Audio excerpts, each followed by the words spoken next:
they may forget, they may not accept it at first. Give them time, and that's with everybody. Sometimes you have to give it time for them to be accepting of what exactly is going on in your life.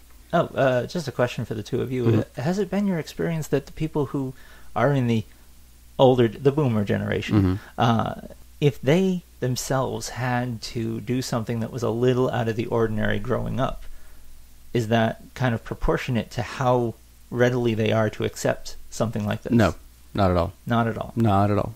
No. And one of our family members just completely went against the grain, and they've come to accept it. Like all of their lives. It started their lives out jumping fences that were being built as they were being built. But, here they've come to accept it, but it was harder for them still. Yeah. Because it wasn't something they grew up with, were used to, knew about, anything like that. And by that token, I think there's different levels of acceptance. This is what they do, and I'm not so horrified that I'll cut them out of my life. Right. Then there's, this is what they do, and I'll accept them as they are. And then there's, these are my grandchildren. Right. Right. And that's what I say when living out loud allows other people to be able to do the same. There was some quote I saw that said, "You never know who you will inspire to be who they are by being who you are." That's fitting. That it really does apply. I mean, think about us. We are pagan, polyamorous, and into the BDSM community.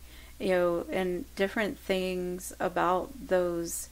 We know people who are either into all of them or, individually into each one in a different way, or none at all, even sometimes. But if we had denied any of those aspects of ourselves, and it's not like we wear a name tag that says, "Hey, my name is Jay and I'm into blah, blah, blah, blah, blah." But when you get into conversations with people and you allow it to flow and you allow yourself to be open to those possibilities and connect with people in those ways, it allows them to be able to do the same and ask questions. On the other hand, it also allows them to let their douchebag show and allow them the freedom to come out to you as a person that you may not have realized they are. Right. Very judgmental, very opinionated in the fact that you may or may not be polyamorous, you may or may not be bi. Bad receptions can range exactly the same way the positive ones range.